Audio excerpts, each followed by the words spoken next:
तब होता है जब हम ब्रह्मवाणी में प्रवेश करते हैं। कबीर साहब से काशी में बहुत से विद्वान आकर पूछते थे, बड़े बड़े जो आचार्य, कबीर तुम पढ़े लिखे तो होने, लेकिन इतनी ऊंची कोटि की बात करते हो, किस आधार से करते हो?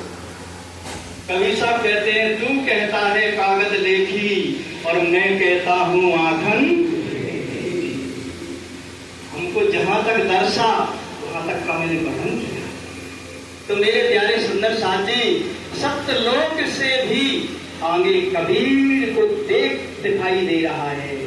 लेकिन कबीर कहते हैं, चलते चलते पग थके नगर रहा। स्वयं कहते हैं, कोई दूसरा नहीं कह रहा कि अभी मंजिल बाकी रह गई, कितनी 9 लाख कोस की दूरी। और कबीर का डेरा कहाँ है? सतलोक में। सतलोक कहाँ है? बेहद भूमिका में। इसलिए कहा है, हद हद सब कोई गया, बेहद गया ना कोई हद, बेहद के बीच में झंडा किसको गड़ो? कबीर साहब। पर बेहद पर अक्षर अक्षर पर जो पतन है वो वहां से प्रकाश दिखाई दे रहा है। तो कहते हैं, दर्शत युगल स्वरूप, पर हमारी मंदिर बीच में है, बीच में डेरा पड़ गया। कबीर कहने दे, हम किसी को नहीं कहते। तो महान पुरुष होते हैं, वो किसी को भटकाते नहीं है। जहां तक उनकी मंजिल है कहां तक बताते हैं, और जो उन्हें दिखाई दे रहा है वो भी बताते हैं, पर कोई बात छिपाते। और हम जिद्दी स्वभाव बनाते रहते हैं कि नहीं, हमारे महापुरुष से बड़ा कोई नहीं है, तो इसमें कबीर साहब की गलती है कि हमारी गलती? वो तो हमें आगे की वाणी मान लेना चाहते, पर हम उनकी वाणी को थोड़ी परखते नहीं। उनको ऐसा क्यों कहना पड़ा कि मेरा तेरा बीच में पड़ गया? सर्वेश्वर तो सर्वज्ञ होता है, उससे बड़ा कौन हो सकता है? लेकिन उन्हें पता था तो उन्होंने बताया। और कहते हैं, 5500 जब कलयुग कर जाए, जब 5500 कलयुग व्यतीत हो जाएगा और महापुरुष भगवान तब जगदान को आए, हे धर्मदास, समस्त सृष्टि का कल्याण करने वाला ऐसा ब्रह्म ज्ञान प्रकट होगा, ऐसा निजाम प्रकट होगा, ये सारी सृष्टि का उद्धार करेगा। कब होगा? जब 5500 जब कलयुग कर जाए, महापुरुष भगवान तब जगदान को आए, हिंदू मुस्लिम दीन दोई जीते जीव महान, और निज नाम की साथ दे पावे पद निर्वाण। धन्य है हमारे कबीर साहब, जो अपनी मंजिल से भी आगे उन्होंने आगे की मंजिल को भी बताया। उसको हम ले पाए या ना ले पाए ये मेरी बात है, पर कबीर साहब जैसे ज्ञानी और कबीर साहब जैसे शिरोमणि कोई दूसरा नहीं है। इसलिए प्यारे सुंदर साथ जी, जो किसी को भटकाते नहीं है, उनको परमात्मा प्रेम करता है। जहां तक का ज्ञान है आप तहां तक बोलो, आप अपने में बहुत सख्त हो मेरे प्यारे सुंदर साथ जी। इसलिए धर्म प्रेमी साथियों, उस परम धाम के विषय में कहा है कि ये सो अगमित पुरुष भरे तारी, सो अगमित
के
यहाँ के सोने चांदी जैसे रतन नहीं है, वो रतन स्वयं गुरुब्रह्म परमात्मा का अंग रूपा शक्तियों के रूप में सारे वृक्ष खड़े।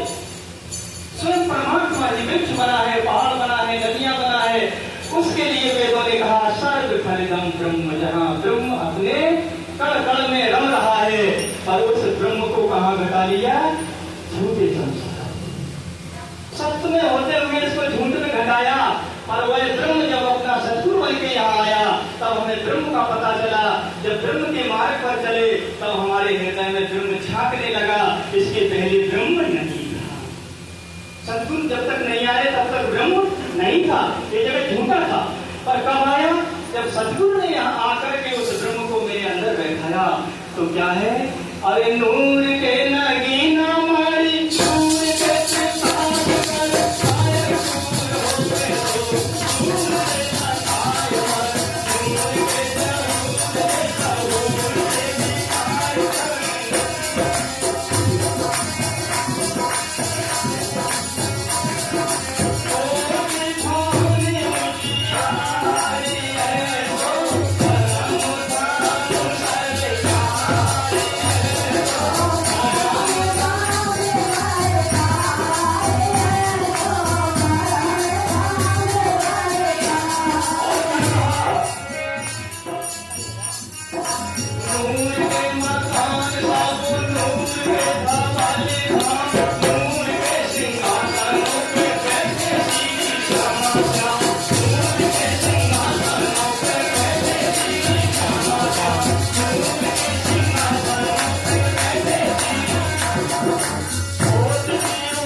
थोड़ा सा तीनों सृष्टियों को देखने था।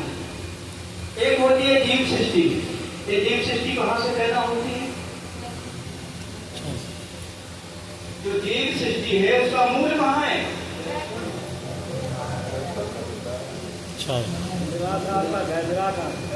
हमारे धर्मप्रेमी साथी बहुत कोशिश कर रहे हैं, अच्छा उत्तर दे रहे हैं, कोई बात नहीं। देखिए इस जगत को क्या कहा है? सपना। क्या कहा? कबीर खोल दे घटना, ये संसार रहने का। तो क्या कबीर साहब ने कहा? क्या धर्म ग्रंथों ने भी कहा? हाँ, धर्म ग्रंथों ने भी कहा। रामचरितमानस को उठाइए। जगज्जननी पार्वती ने पूछा भगवान भोलेनाथ से कि सत्य क्या है और असत्य क्या है?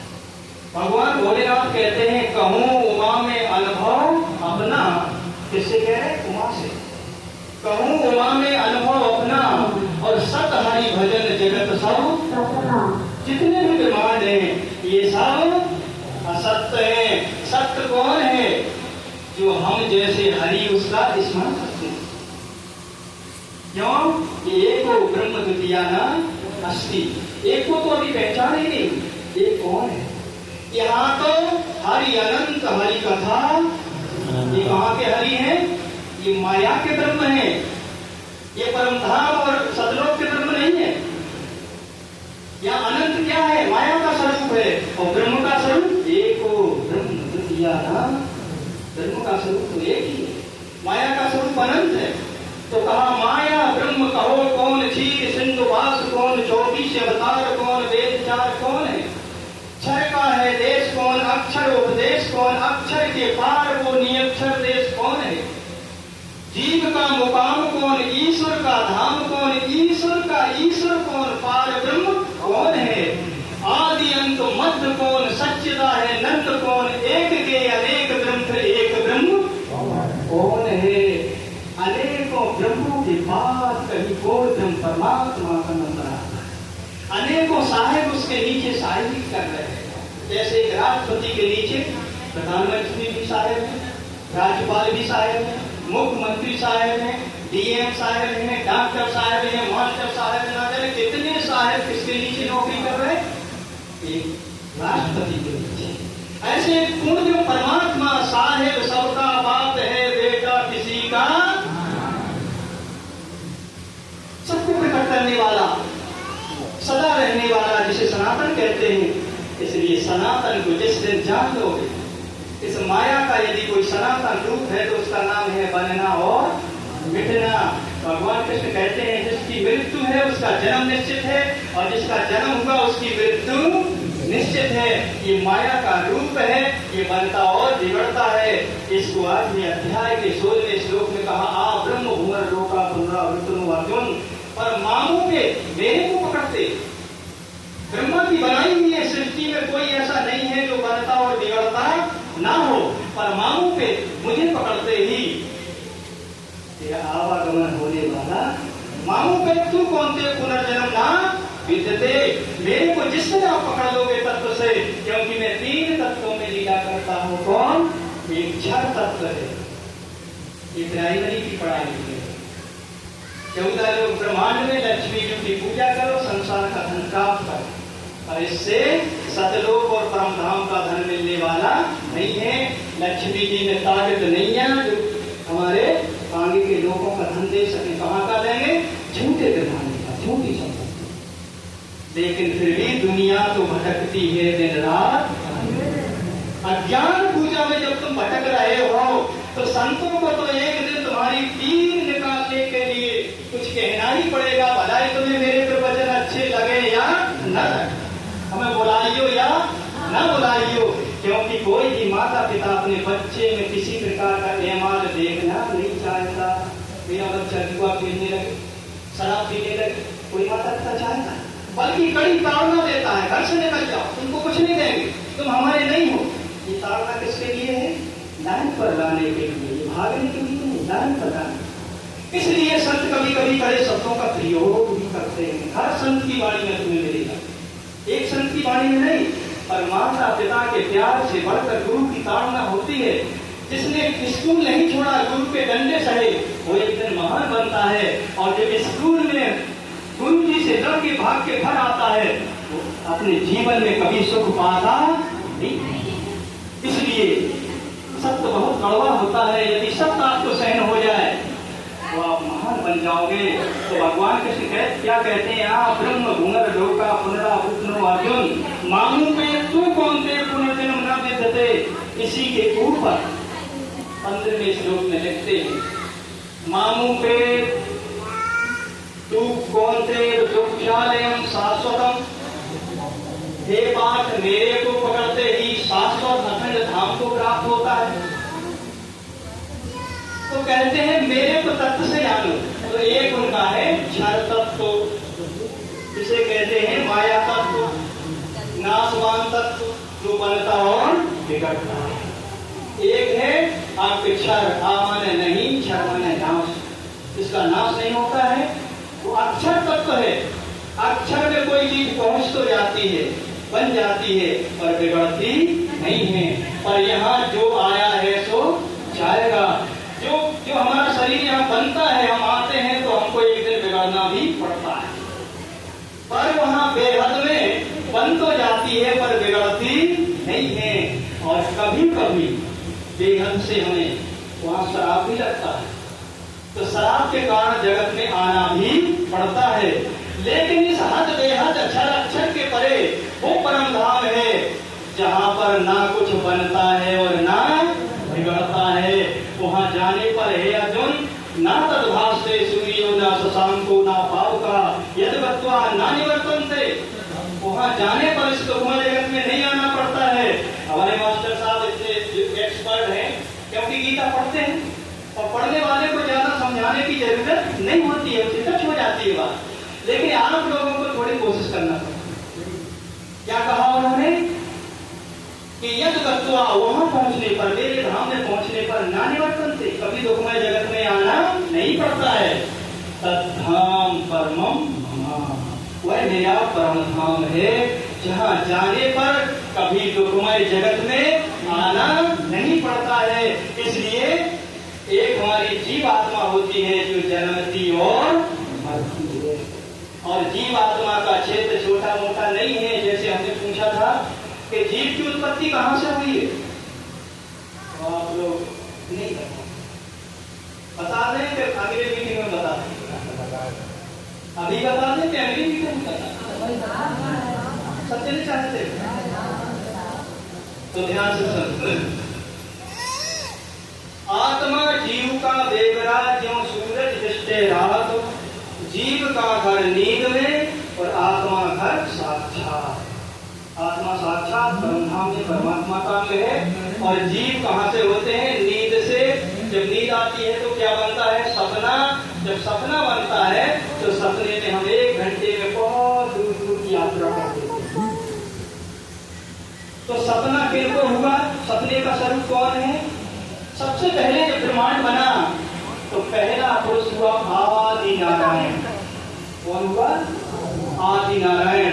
जब उसने कहा मैं अकेला हूँ, हे परमात्मा जिसने बनाया हो मेरे और भी स्वरूप बना दे, तो उसका दूसरा स्वरूप हुआ शेषाई नारायण, जो पाताल में शेष की सैया पर विराजते हैं।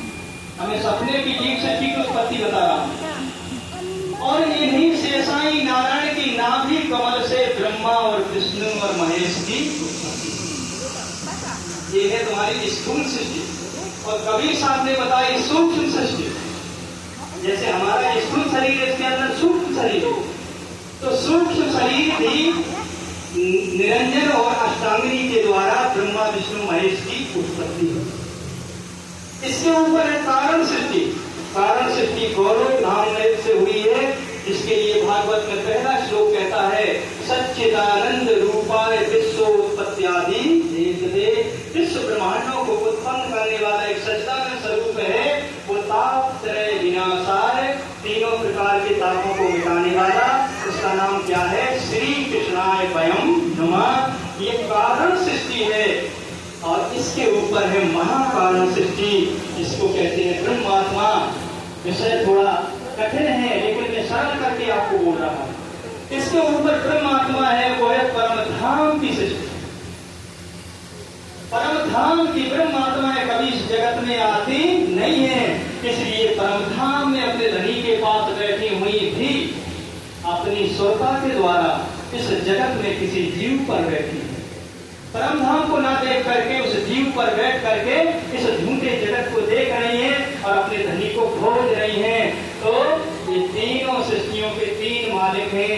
जीव सृष्टि के मालिक आदि नारायण हैं। जिन गुरुजनों को जीव सृष्टि का ज्ञान है वो नारायण से आगे बोलते नहीं। और जिसको बेहद का ज्ञान है वो कबीर साहब की वाणी, नित्य गौरव धाम की वाणी, अक्षर की वाणी बोले। इसके ऊपर जो ब्रह्मात्माओं का ज्ञान है तो परम धाम की वाणी। इसलिए वहां जाने पर कभी लौटना नहीं पड़ता है। गीता में कहते हैं ऐसा मेरा परम धाम है, वहां सूर्य देवता, चंद्र देवता, अग्नि आदि देवताओं का प्रकाश नहीं पहुंचता, अर्थात देवगणों की वहां पहुंच नहीं है। वहां पर किसकी पहुंच है, जो आत्मा परमात्मा पर अपनी आत्म स्वरूप को समर्पण कर देती है, उस आत्मा को धनी अपने धाम में ले जाते हैं। बोलो कृष्ण कन्हैया लाल की। इसलिए प्यारे सुंदर साथी, हम ज्यादा ना कहते हुए बस इतना ही कहना चाहते हैं कि आपकी आत्मा के मनोरथ परमात्मा के सिवाय कोई पूरा करने वाला नहीं है। यदि आप आत्म कल्याण चाहते हो, बार बार दुख में जगत में नहीं आना चाहते हो, तो उस मालिक से रिश्ता जोड़ो अलावा जितनी भी ब्रह्मांड की शक्तियां हैं वो ब्रह्मांड का धन तो तुम्हें देंगे। ऐसा नहीं है उनकी पूजा करो तो नहीं मिलेगा। तो उनसे तुम्हें क्या मिलेगा? स्वप्ने की संपत्ति।